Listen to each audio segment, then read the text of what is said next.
So I'm very happy to welcome everybody here today.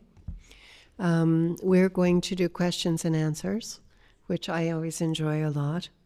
But I thought I would read you the questions in advance so that you can understand how how other people ask questions, which is nice for you. Because in terms of the Dharma, we have to listen to the teachings, of course, but it isn't only a matter of it goes in your ear and that you register that there's a teaching, but that you think about it. And then you contemplate. Maybe you think about it through the week.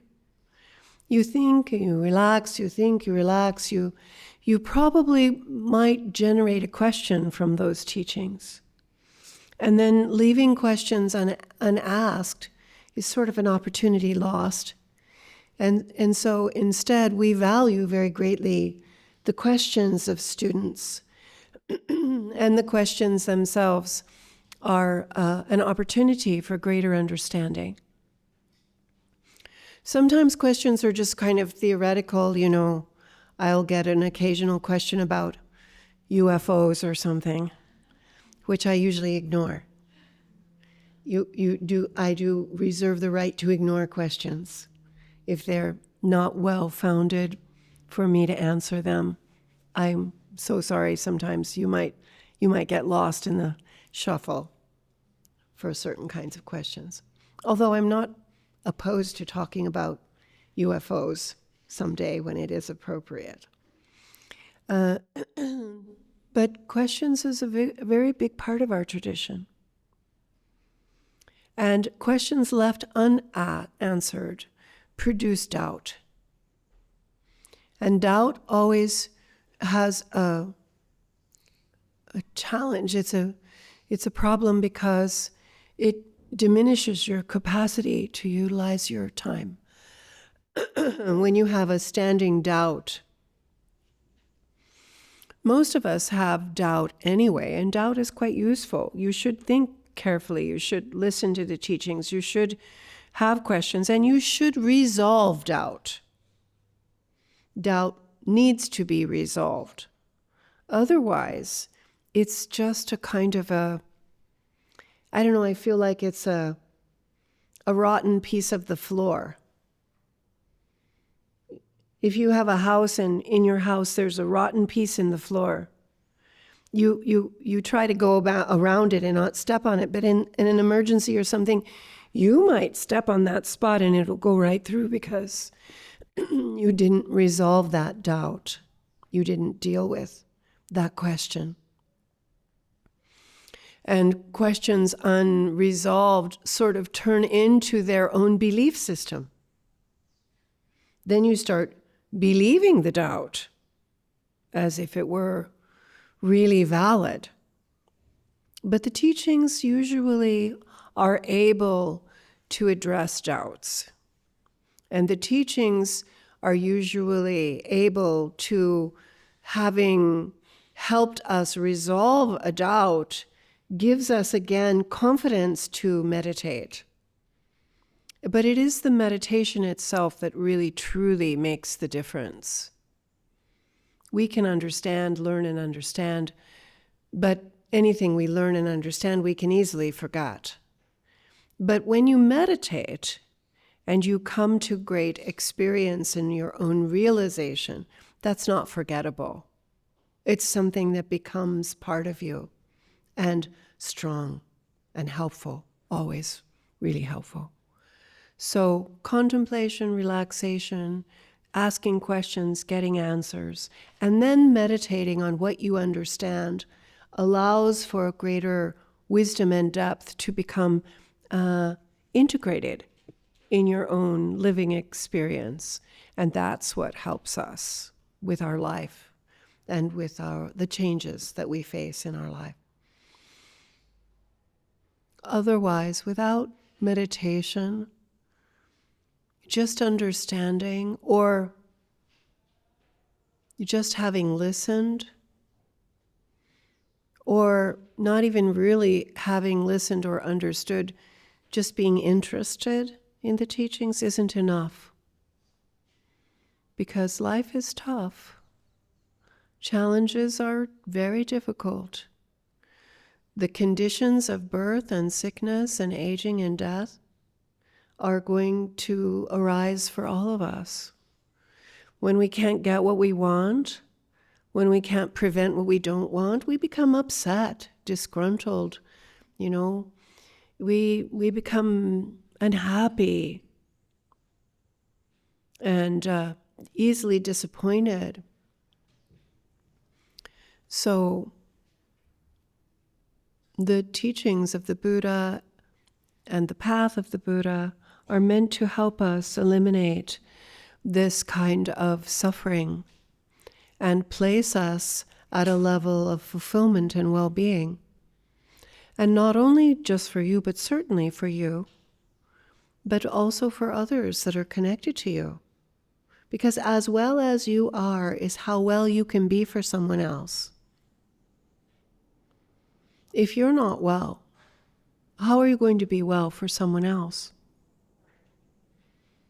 And so with that idea of establishing this kind of altruistic motivation that, yes, I listen to the teachings and contemplate, ask questions, get answers, and then meditate to direct experience in order that I can bring benefit to my family and my friends and further to all lost mother sentient being.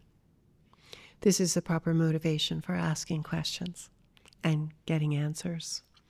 It's a proper motivation for all that we do. So there are many questions here, and if I organize them, I would say, first, there is the question, how can meditation and Buddhist practice help with emotions? And there are other questions that are in the same category, such as, how can I deal with feelings of humiliation and shame after being despised or attacked publicly? How could I possibly respond with kindness? How could I feel compassion for someone who deliberately chooses to do harm for other beings so that other beings suffer? Isn't there some sort of punishment given to us by the Buddhas, or something that happens to people who don't correctly practice the Dharma? What is the difference between virtue and kindness? Can virtue be expressed through small, simple gestures, or does it require something significant and effortful? What is actually considered virtue? And what should I do if I'm not able to follow the instructions of the Lama? All of these questions are very valuable questions and important for all of us. And there's no one of us who hasn't been through these kinds of questions concerning the teachings of the greater vehicle of the Mahayana. But in order to really understand the answers to these kind of questions, we kind of have to see the Buddha Dharma from a bird's eye view, overlooking the teachings of the Buddha. And so the Buddha, as a great realized being, understood that we as humans are looking at life in a way that can't produce fulfillment or well-being. It will instead just produce greater and greater suffering. And so the Buddha taught many methods to help change the way that we understand life, a broader picture to understand life, so that we can fulfill our wish to be free of suffering and to find happiness, which is basically what everybody's trying to do. Nobody wants to be miserable and unhappy. Everybody wants to be happy. But the way that we look at the life, the way we understand the life, we aren't able to produce relief from suffering or the causes and conditions that would make us happy. in a lasting way. Like, we can eliminate a little bit of suffering. If it's too hot, you turn on the air conditioner. If it's too cold, you turn on the heater. We can do that amount of effort and produce those kinds of results, but the results are always impermanent. So if we're looking to produce lasting results in the cessation of suffering and lasting results in the accomplishment of happiness and fulfillment, we have to look further than just manipulating the air conditioner. And so the Buddha taught how to reduce the suffering immediately, like, yes, change the air conditioner, but also how to find a solution that is the whole solution to the whole problem. And that one is amazing. So basically, the Buddha taught different ways for different people. It's not a one-size-fits-all.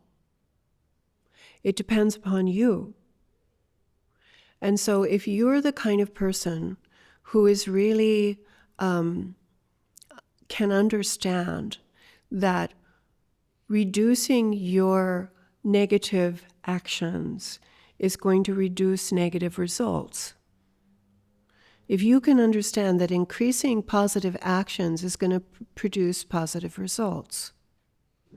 Most of us can follow that logic, but sometimes it doesn't make sense to us because we think, well, that guy is the worst guy on the planet, and he's not getting any bad results from his terrible actions. And this wonderful person, lovely person, is trying their very hardest, and nothing they do is producing good results. No matter what they do, it's just not working for them. So as outsiders, we look at this and we think, well, maybe the Buddha isn't answering this question. The teachings are not answering this question because the Buddha said, do no harm whatsoever and practice virtue thoroughly. If you do no harm, like if you don't throw rocks, no one's going to throw rocks at you. If you are kind and good, then everyone will be kind and good to you. That's what the Buddha said. And he went on to say, in addition to that advice, do no harm whatsoever and do virtue thoroughly, he said, change your own mind. That's the teaching of the Buddha. It's so simple. No matter how many teachings you look at, they all boil down to this one simple approach. Do no harm whatsoever and do virtue thoroughly and change your own mind. Meaning, don't waste your time trying to change the mind of everybody else. Change your own mind. But for us, it doesn't quite make sense because it doesn't seem like the bad guy, bad things are happening to them, or the good guy, good things are happening to them. So it doesn't look like the Buddha is correct. The problem for us is we are not seeing very far. We only have a very small picture. As unenlightened beings, we can't see what came before in a previous life. We can't see what comes later in another life.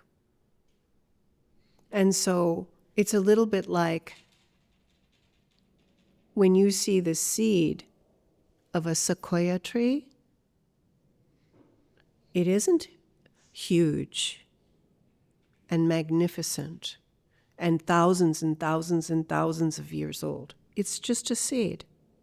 So you can't see what that seed is going to make. This is why we rely on the Buddha's teaching, because the Buddha sees past time. The Buddha knows what the seed looks like. The Buddha knows what the causes and conditions are like. The Buddha knows what the result is like. And the Buddha can see from this vast perspective that we don't have, that every good seed produces a good fruit, and every bad seed produces a bad fruit. And for us, we can't see that. We aren't able to see that. So the Buddha taught different ways for different people. For someone like you or me who can understand that, okay, we can improve our story. We can reduce our negativity and not hurt and harm others. So we're not making bad seeds. Bad seeds unplanted are not producing bad fruits. And instead we can plant good seeds. And seeds planted will produce good fruit. Good seeds, good fruit.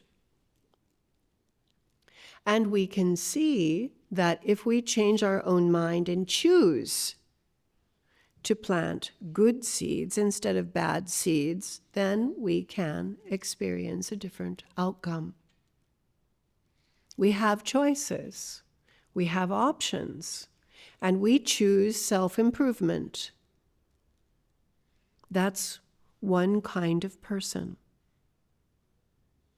But another person, with the same teaching, this bad seed produces this bad fruit, this good seed produces this good fruit, and the choice,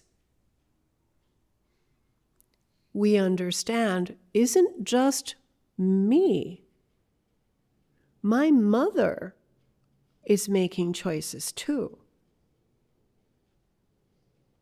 And mom doesn't understand that a good seed is going to produce a good result, and that a bad seed is going to produce a bad result. Mom doesn't understand that. Oh no! What is going to happen to mom? That's a different kind of person who thinks, oh no, this is going to go very badly for other people. They don't realize that every thought, word, and action, positive, negative, or neutral, is producing results, positive, negative, and neutral. And so then a whole different motivation starts to grow in the mind. It's not any longer a motivation just to improve my story. But even if it doesn't work for me, if it works for mom, great. How do I make this work for mom? How do I make this work for my brother? Oh my goodness, my brother never listens to me. How am I going to make this work for my brother? How am I going to make this work for my dog or my cat, my friend, my enemy? Poor enemy. Every thought, word, and action of my enemy is going to fall on my enemy's head. Que pena, how can that be? What can I do?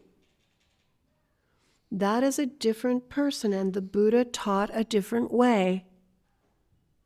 For the ones who are able to care about the success of others, and not everybody can.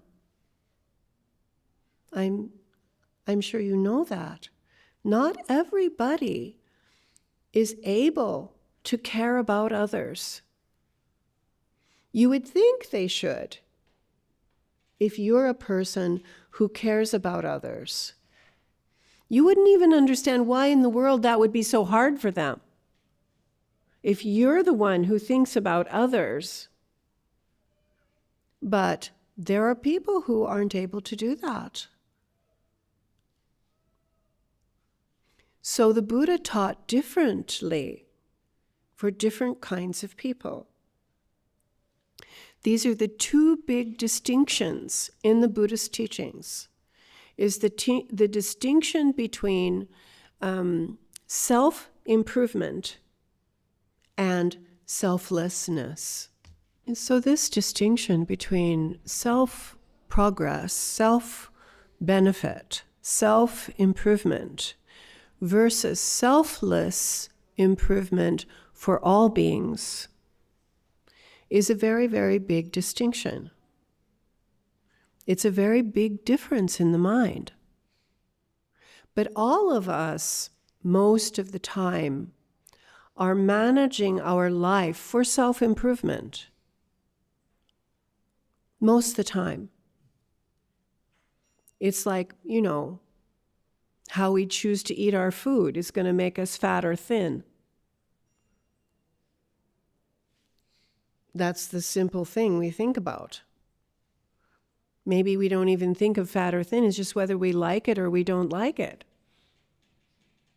If we're going to eat, our rice and beans or we don't like it.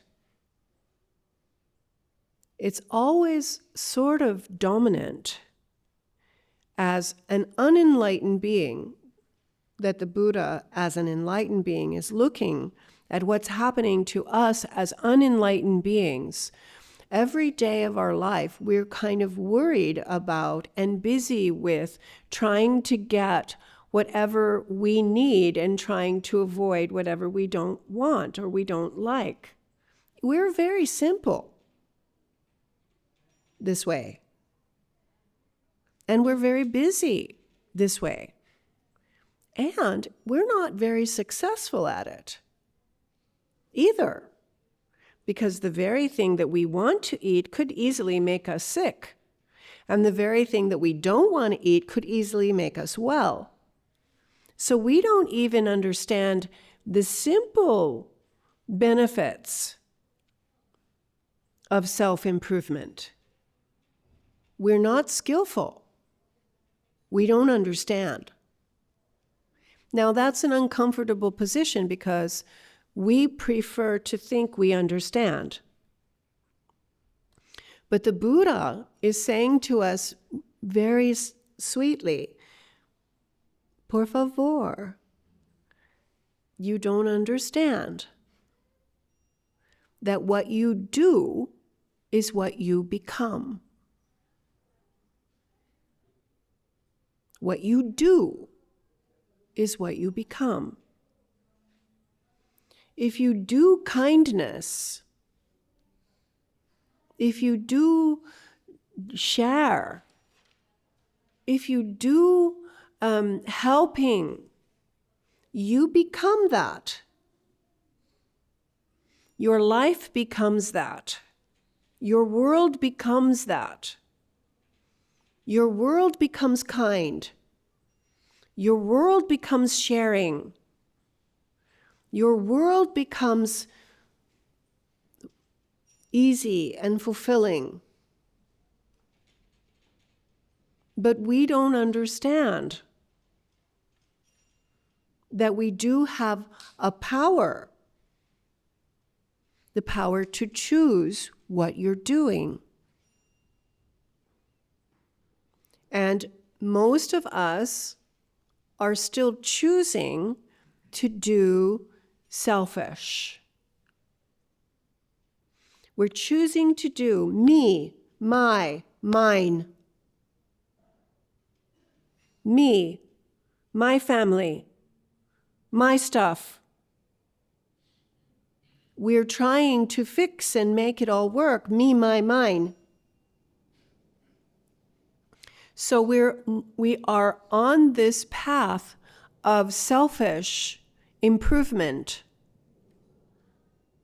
And the whole world does that, so it looks normal. This is what everybody's doing, even in the traffic. They're doing this. And then there's this odd person in the traffic who's letting you go first. I mean, at first you're shocked. Oh, go. They're letting you go first. You're stunned a little bit. Or, depending on your personality, they should have let you go anyway, kind of person. But there are examples in the world of people who care about your happiness more than they care about their own. They're very rare in the world. But those people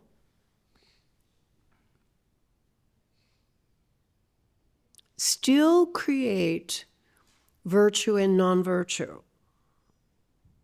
So whether you're selfish or you're kind and loving, what you do is going to happen to you. Both cases. So a selfish person who is practicing harmlessness and a selfish person practicing kindness, like we can all understand that. There's a good day that you should be paying for dinner, that it makes sense to pay for dinner with the client because you're going to get more later. So you look good, but it's still selfish. A lot of the time. It looks good, but it's still selfish. And the other guy who's being selfless might not even look good. Like, he wants you to be happy, so he gives you his half-eaten apple and gives it to you, and you're like, yuck. Yuck. Ew. It doesn't, but they were doing something different. They were being kind and loving and not being selfish. They were being selfless. They were thinking more about you. Now that distinction, even if they can't do it well, is called motivation. It's the motivation that the Buddha is pointing at. Why are you doing what you're doing? Why are you being kind? Why are you smiling? If you're offering a smile because you think that means an enemy might not hurt you, that's normal. That's what happens in our world. Because we're basically selfish. We are basically selfish beings. And sometimes we could be selfless. There may be a moment when you would give the apple, even though you might still be hungry. You could think about the other person more than you. This is what the Buddha is talking about when the Buddha talks about compassion. Compassion is understanding the problem of an unenlightened being. The problem of an unenlightened being is that we have karma. Everything we do, positive, negative, or neutral, with our body or our speech or our mind, is going to happen to us. It isn't God that's making these things happen to you. It isn't the devil making these things happen to you. It's karma.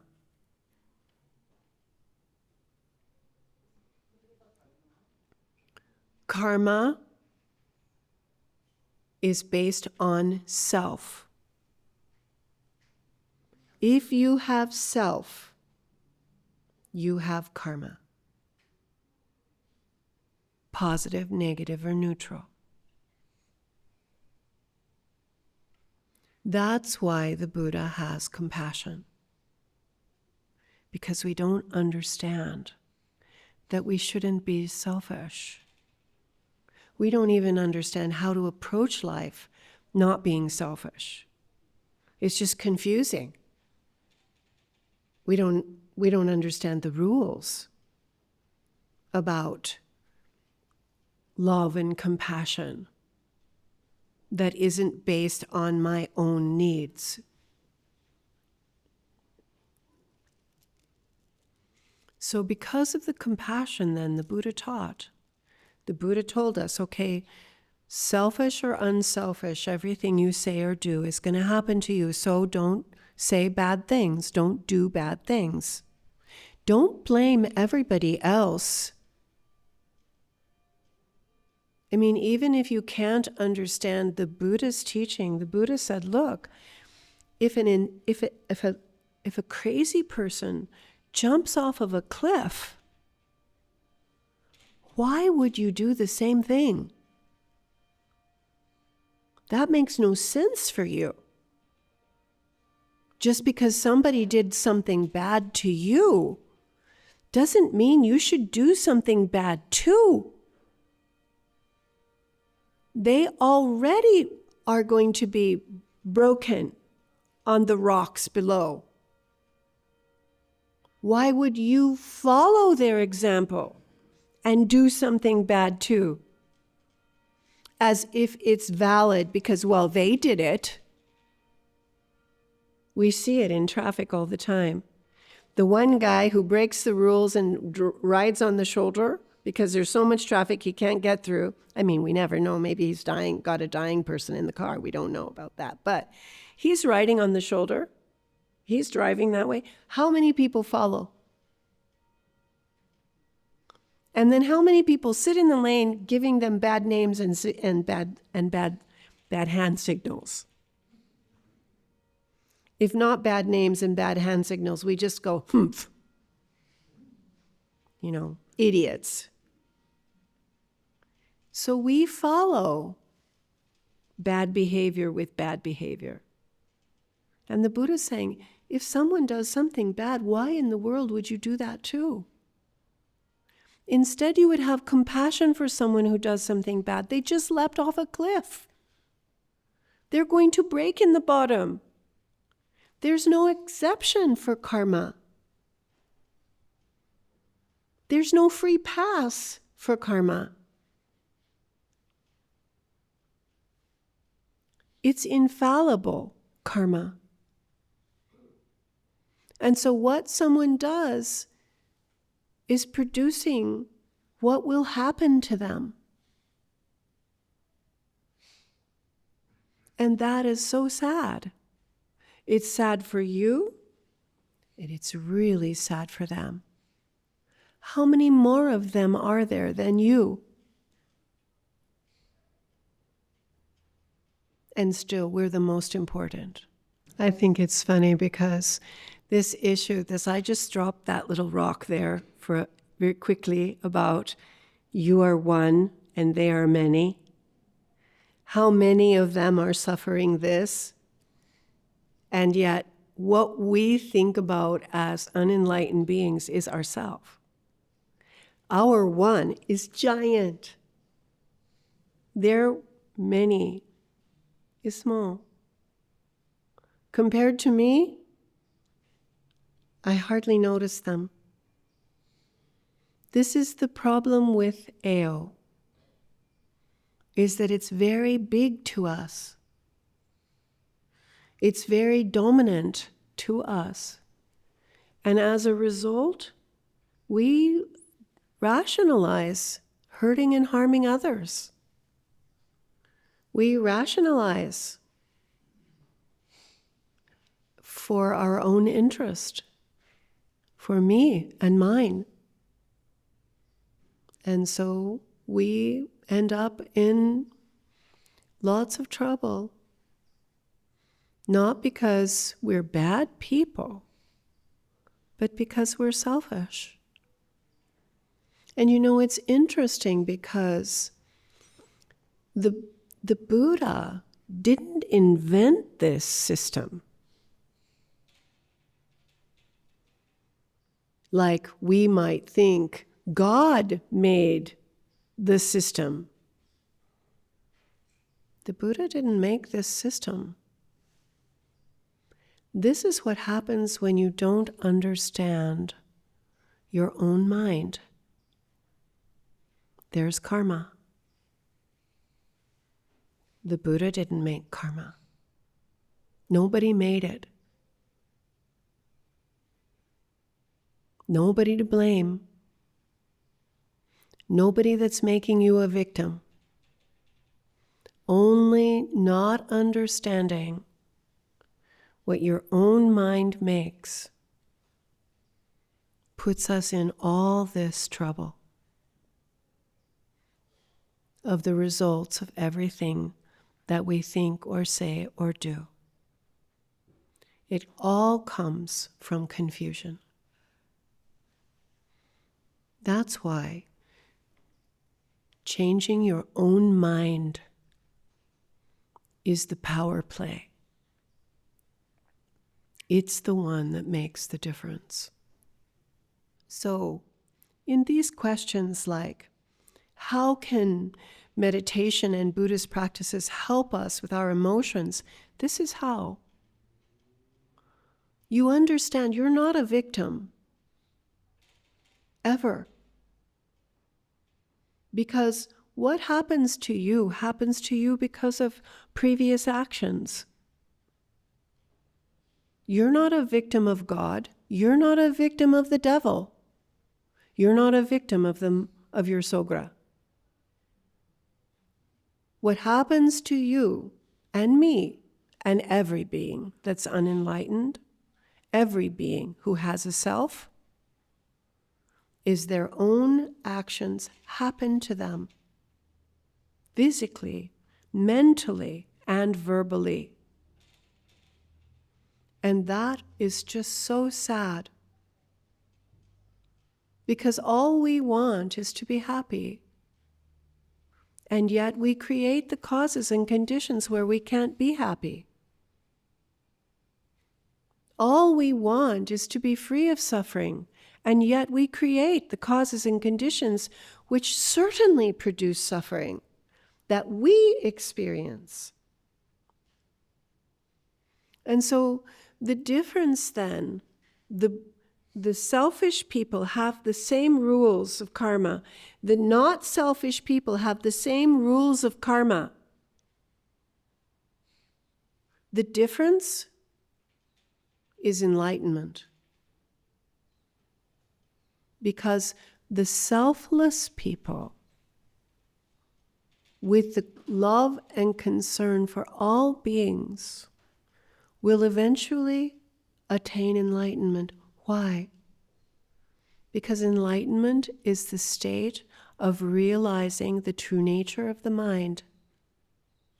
And the true nature of our mind does not have self.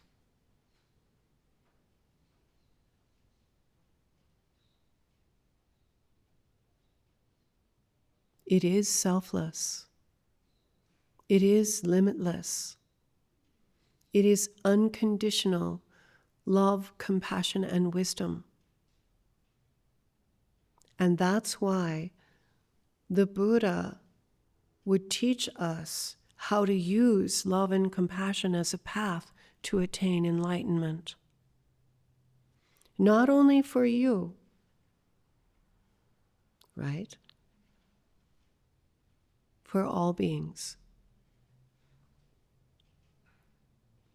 Even the selfish ones could be taught.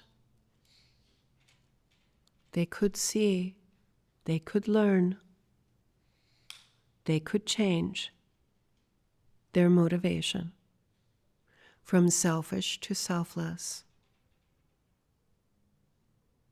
And so we're not surprised in our path when we find people who deliberately choose to harm others. We understand. Que pena. Poor guy who does this. We follow in the footsteps of the Buddha with compassion for every harm doer, because they can't be successful. They will suffer on infinitum. As long as they are selfish and aggressive and harmful, they will suffer. And not even anybody's fault. And there's no punishment here. This is not punishment. This is just inevitable. Because what we do is what we become. This is the teaching of the Buddha. And so we would understand, well, birth, sickness, aging, and death is not a punishment. It's just the unfolding of our karma. Acting and reacting towards experiences in your life is the choice about fortune or misfortune. But finally, it's the taming of your own mind, the taming of your own motivation, the taming of your own selfishness that liberates you and exposes your Buddha nature, your enlightenment. This is how we heal the emotions. This is how we deal with hardship and difficulties. This is how we understand the tragedies that help and harm others. This is how we navigate for the enlightenment of all beings.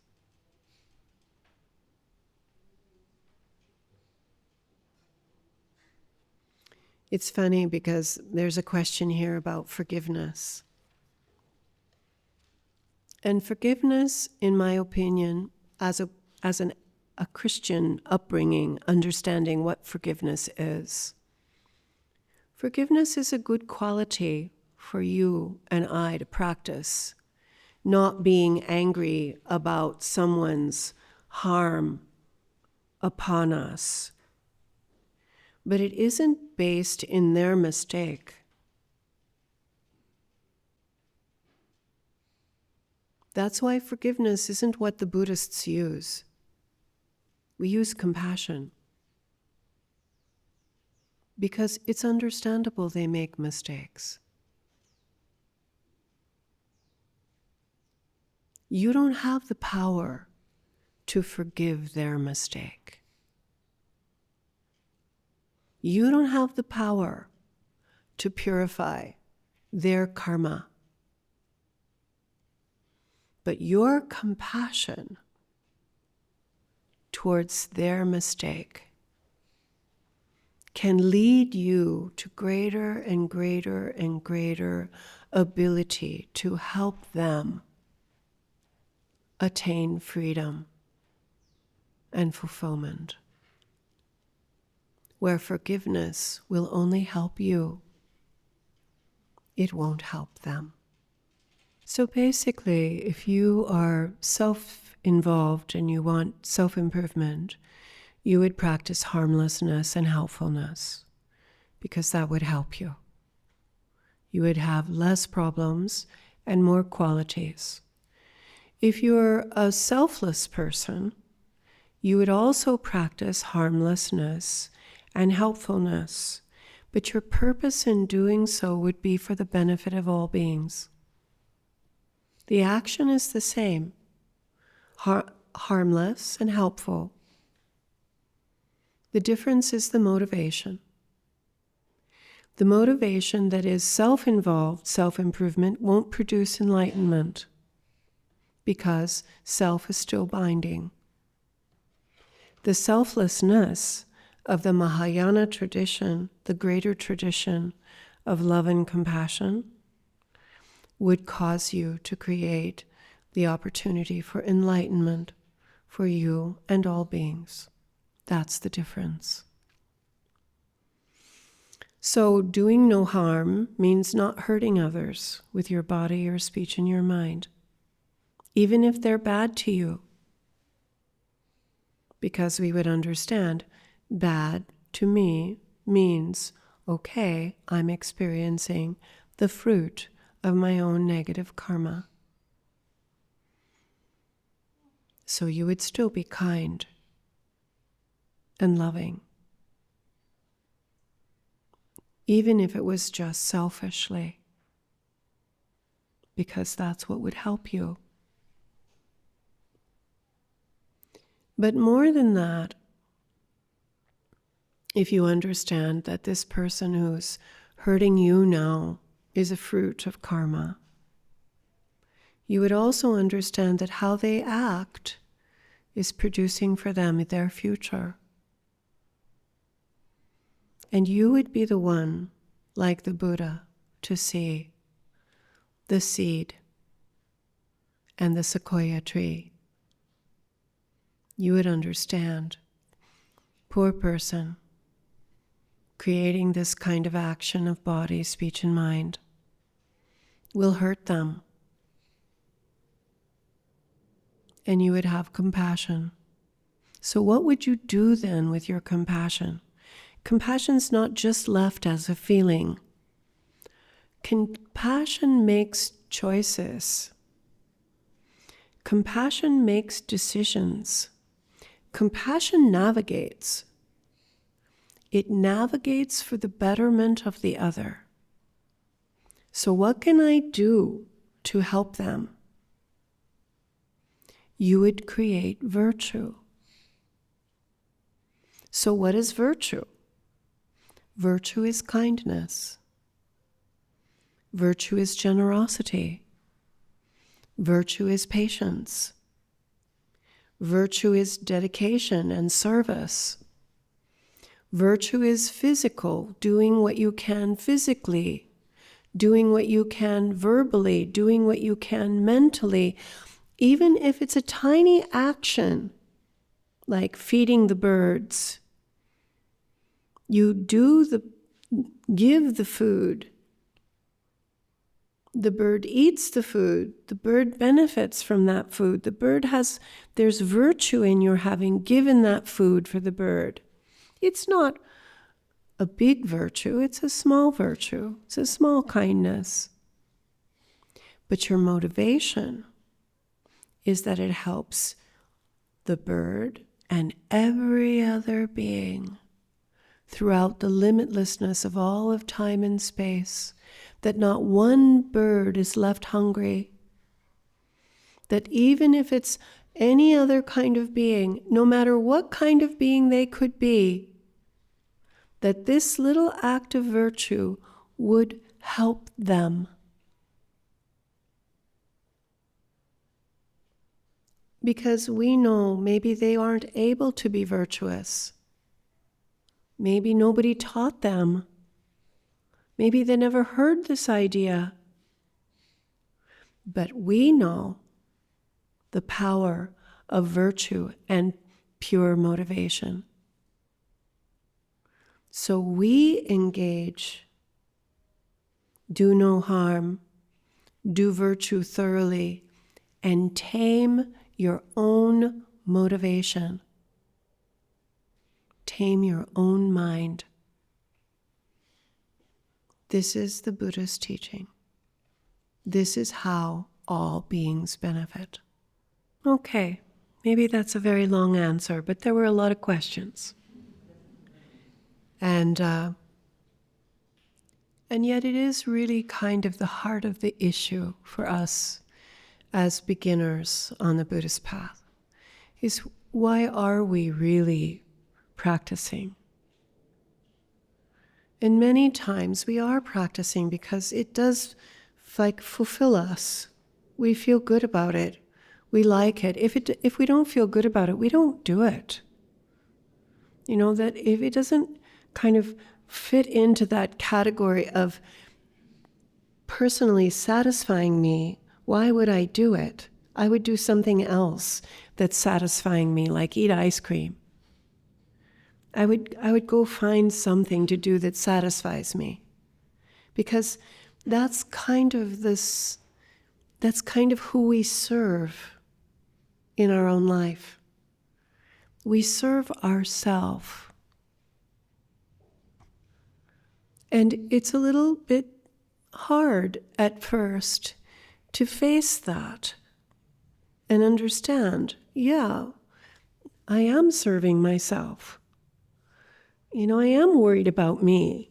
I mean, it's not hard to see. You can see it in every conversation. You're worried about yourself all the time. Where are you going to go? What are you going to do? Who's going to love you? How are you going to have enough? We're always preoccupied with ourselves. And maybe sometimes our preoccupation might move to my mother or my father or my children. Or maybe the dog is sick. Of course, we worry about the dog. It's my dog. But the me, my, mine is always there. This is what Chagdud Tulku Rinpoche called our sickness.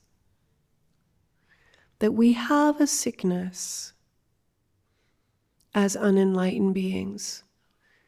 And our sickness produces suffering. All the categories of suffering come from the same source, the same sickness. And that sickness is me, mine.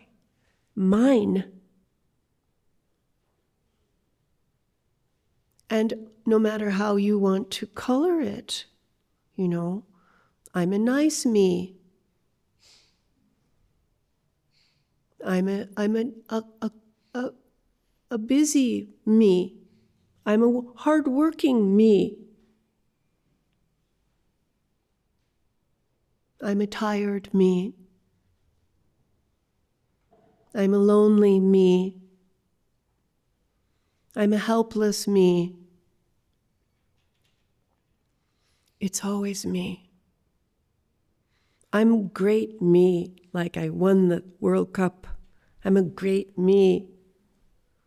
No, I'm a terrible me. I lost the World Cup. What didn't move there was me. I. Mine. That is the sickness. And it perpetuates suffering. And the Buddha, out of infinite love and compassion, taught us how to get over this me, my, mine-itis. How to get better.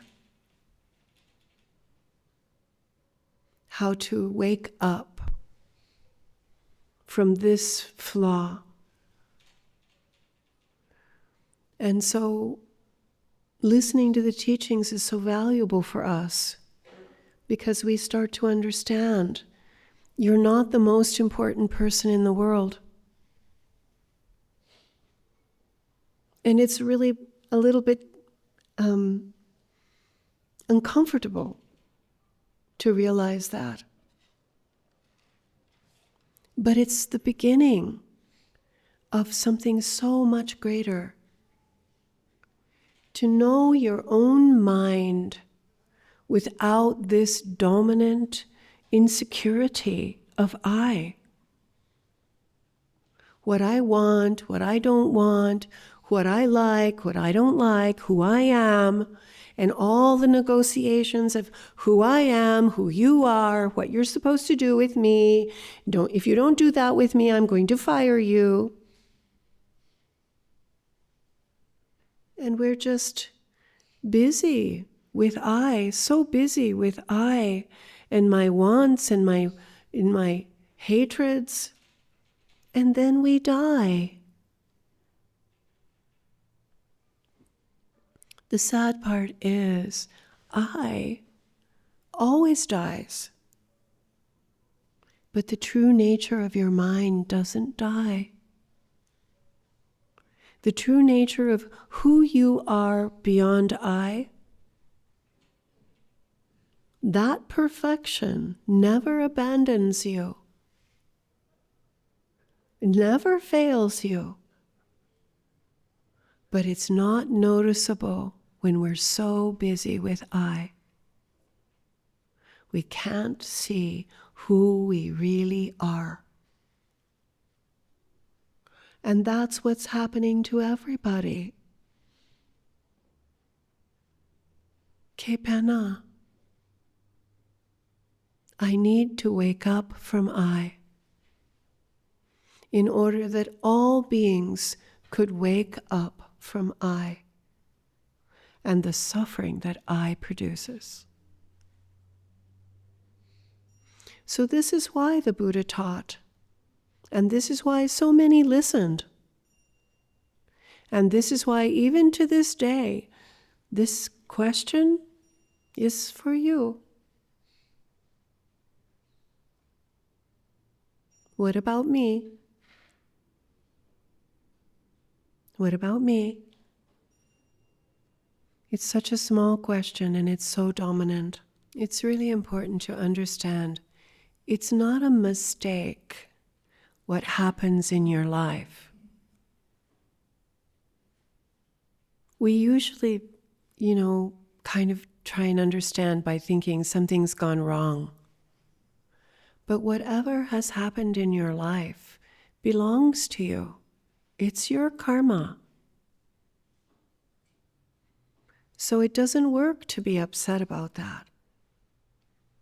Instead, the answer is compassion. This isn't easy. I don't like this, but this is karma for sure. But I'm not the only one in the world with karma. Every being has karma. This is what is happening to them all, and worse. So by that, even your difficulties lead you to enlightenment through the path of compassion and wisdom. And so our path is a path of compassion and wisdom. The compassion and wisdom to do no harm whatsoever, and to do virtue thoroughly, helping everyone as best you can in any way with your body and your speech and your mind. But most of all, you have to accomplish wisdom. You need to know who you are beyond I. That's what every unenlightened being needs to know to be free, to be fulfilled, to be okay. Otherwise, we're just not okay. Okay, we'll stop there. Please dedicate the merit to all beings, that all beings could be free of suffering and find the causes and conditions for immediate and ultimate benefit. Throughout my many lives and until this moment, whatever virtue I have accomplished, including the merit generated by this practice, and all that I will ever attain, this I offer for the welfare of sentient being. May sickness, war, famine, and suffering be decreased for every being, while their wisdom and compassion increase in this and every future life. May I clearly perceive all experiences to be as insubstantial as the dream fabric of the night, and instantly awaken to perceive the pure wisdom display in the arising of every phenomena. May I quickly attain enlightenment in order to work ceaselessly for the liberation of all sentient beings. Buddhas and Bodhisattvas altogether, whatever kind of motivation you have, whatever kind of beneficial action, whatever kind of wishing prayers, whatever kind of omniscience, whatever kind of life accomplishment, whatever kind of benevolent power, and whatever kind of immense wisdom you have, then similarly I, who come in the same way to benefit being, pray to attain these qualities. At this very moment for the peoples and the nations of the earth, may not even the names disease, famine, war, and suffering be heard. Rather may their moral conduct, merit, wealth, and prosperity increase, and may supreme good fortune and well-being always arise for them.